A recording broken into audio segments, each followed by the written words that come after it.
CBN Vida Profissional, com Andréia Salsa.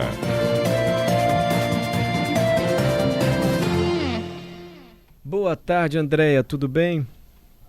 Boa tarde, Mário. Boa tarde aos nossos ouvintes, aos colegas que estão no estúdio. E que dia, hein, Mário? Eu normalmente já falei isso algumas vezes aqui, que antes de trabalhar na CBN eu sou fã e consumo a CBN, mas hoje a gente está vindo aí numa escalada. Primeiro o professor Cláudio Rabelo, agora Léo Carrareto com essa lista incrível aí das 5 maiores disrupções. Espero seguir aí nessa régua que está altíssima. A gente ainda fecha o dia de hoje com o aniversariante do dia, né? Que é a Hoje Roberta Larica fazendo aniversário hoje. Isso, nossa nutricionista, Roberta Larica. Diz ela que o pessoal está comendo menos feijão, sabia? Diminuindo o consumo de feijão e de arroz. Mas isso é para depois. Andréia, olha que a gente está invocado no negócio de lista, hein? Depois eu vou passar uma lista para você também. Andréia, primeiro você vai falar sobre como é que se faz denúncia de relações ruins do trabalho nas redes sociais. Mas eu vi aqui na sua produção essa história da grande demissão.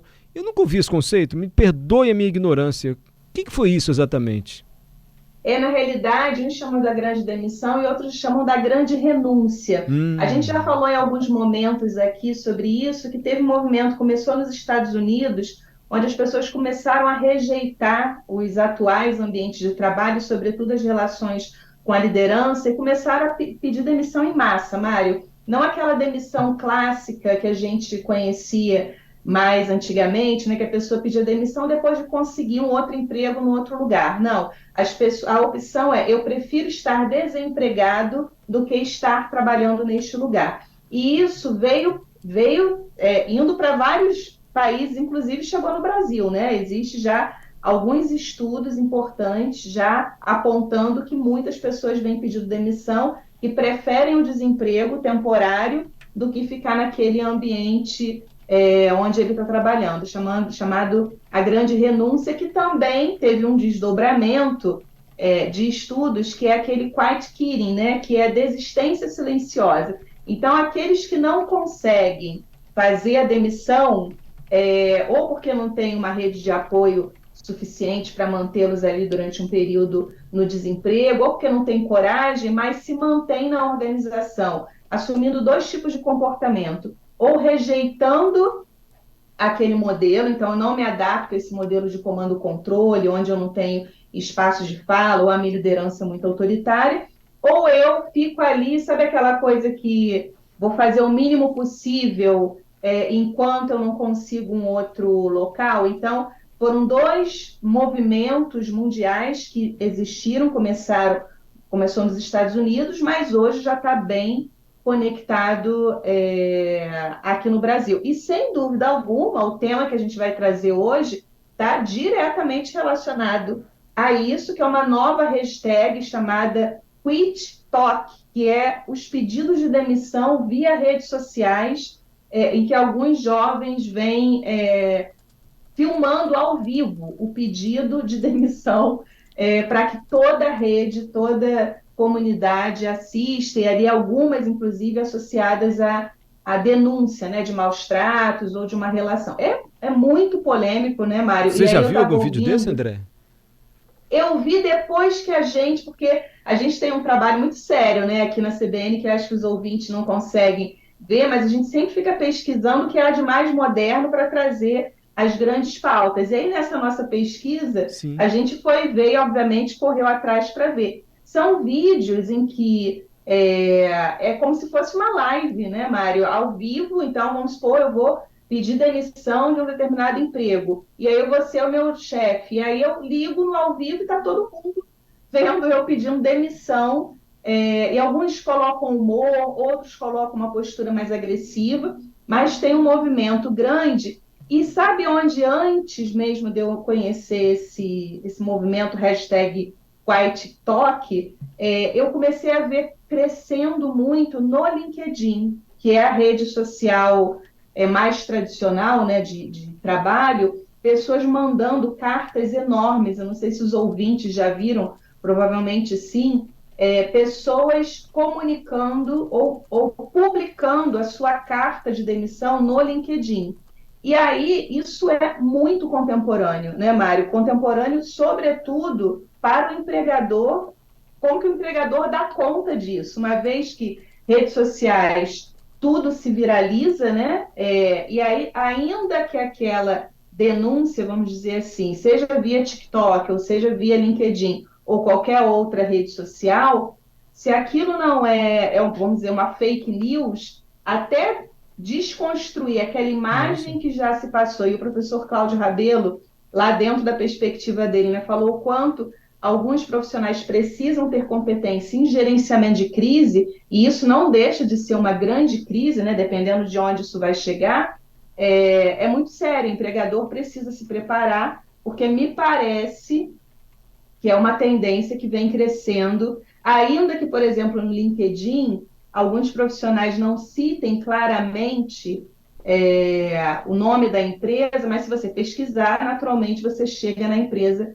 de onde a pessoa passou. Então, é Algumas. um fenômeno, é Aham. polêmico, mas a gente precisa dar conta e conversar sobre isso, né? Sim, sobre a polêmica que você falou, eu não sei se há algum impedimento legal também de você postar ou publicar, ó, vai que você vai na mesa do seu chefe gravando, tô me demitindo, tá bom, chefe? Se há algum impedimento legal em relação a isso. E outra coisa, não sei se uma outra empresa contrataria alguém que se demitiu e gravou o vídeo Exatamente. desse momento. Isso é uma boa estratégia para quem busca, se é a intenção da pessoa, se não for, como você citou anteriormente, a grande demissão, interesse da pessoa buscar um novo emprego, né? E aí, né, Mário, aqui no nosso quadro, a gente vem reforçando muito que as pessoas têm todo o direito de gostarem ou não gostarem de redes sociais, mas não há como negar a relevância das redes sociais hoje, influenciando. Quer dizer, o Léo acabou de fazer aí, né, uma lista, ou seja, a própria tecnologia, a influência que isso está tendo. E embora para nós, talvez, da nossa geração, né, pessoas mais maduras que já viveram outras coisas, seja muito óbvio o quanto isso pode não dar muito certo, né? Mas quando a gente dá dicas, inclusive, de como se portar em redes sociais, a gente, inclusive, deu dicas sobre foto, lembra? Que a gente Sim. colocou. Então, tem recomendações que nos parecem muito óbvias, mas que a gente está vivendo um momento de que a gente precisa voltar a falar coisas óbvias, né? Então, por exemplo, quando alguém faz uma denúncia, né, de uma demissão, ao vivo e ali, além de aspectos jurídicos que eu imagino que tem, se alguém ali se sentir, por exemplo, moralmente ofendido ou com a sua imagem, né, que não foi autorizada, publicada em redes sociais, mas para além disso, será que, como você bem disse, depois alguém vai ter coragem de contratar alguém que é capaz de fazer isso? Pode ser que as novas, e isso é a cara das novas gerações, né? Pode ser que a única coisa que a pessoa queira e tem o seu grau de eficiência, e sempre tem um lado bom da história, porque ali ele pode estar denunciando um ambiente profissional que, de certa forma ou de grande forma, vai alertar outras pessoas. Então, por exemplo, as grandes denúncias de assédio moral ou de assédio sexual, na minha geração de juventude, era uma coisa também muito mais restrita. Hoje as pessoas se encorajam de forma, né, a denunciar grandes figurões em várias empresas, não só no Brasil, mas fora do Brasil, que eu entendo que isso esbarra também nesse movimento de denúncia, mas sem dúvida tem que haver um cuidado, né, de que desde uma foto que você publica nas redes sociais, ou até esse extremo de você dar publicidade ao seu pedido de demissão, isso tem uma consequência, pode, né, ter uma consequência, inclusive o estudo que a gente usou aí, a matéria, alerta para isso, que ainda não há, como é tão contemporâneo esse movimento, ainda não há estudos que comprovem que depois essas pessoas ficaram desempregadas, enfim.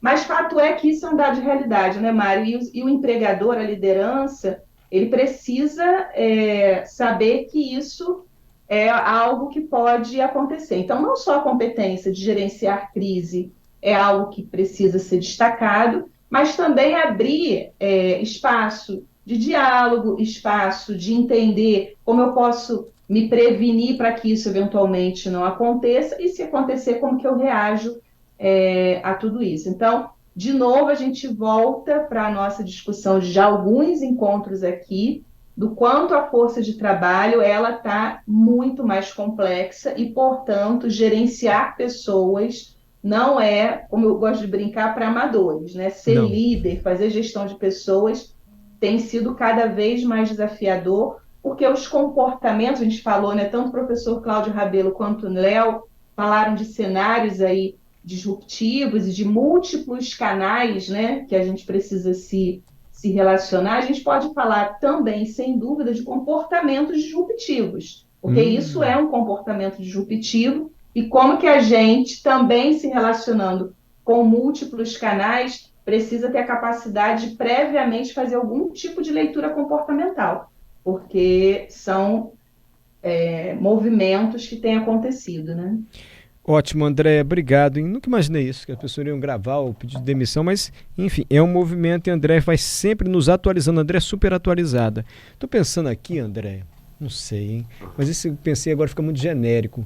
Talvez você trazer a lista para a gente dos 5 maiores erros ou procedimentos inadequados que um líder pode ter diante da equipe. Essa pode ser uma lista interessante. Muito boa. Eu gosto. Eu gosto. Vamos lá. E aí eu vou seguir a mesma lógica de Léo Carrareto, seguindo a linguagem do CBN Cotidiano. Eu vou trazer o que me apetece. O que lhe apetece, isso. Vamos gravar uma vinheta, gente? Isso não me apetece. Isso não me apetece. André, tem outra alternativa também. As 5 maiores mudanças que aconteceram no ambiente de trabalho, de gestão de pessoas dos últimos 50 anos. O que mudou, o que se valorizava, o que não se valoriza mais, ou as 5 falhas mais comuns dos líderes. Você escolhe para a semana que vem, pode ser? Muito bom, combinado. Sempre assim, de acordo com a sua avaliação, o que mais lhe apetece ou não lhe apetece. Anotados aqui Tá também. certo. Depois, André, a gente vai pedir uma coisa para você que não é antiética. Os 5 líderes cometeram os piores erros, você pode citar aqui. Mentira, isso não. Tá bom? Tá certo. Não, essa não. Andréia Salsa trabalha na FAESA, também é consultora de pessoas de gestão, mentora de líderes, professora da FGV, sempre às segundas-feiras, conversando conosco no CBN Cotidiano. Obrigado, Andréia. Obrigada, queridos. Até segunda que vem.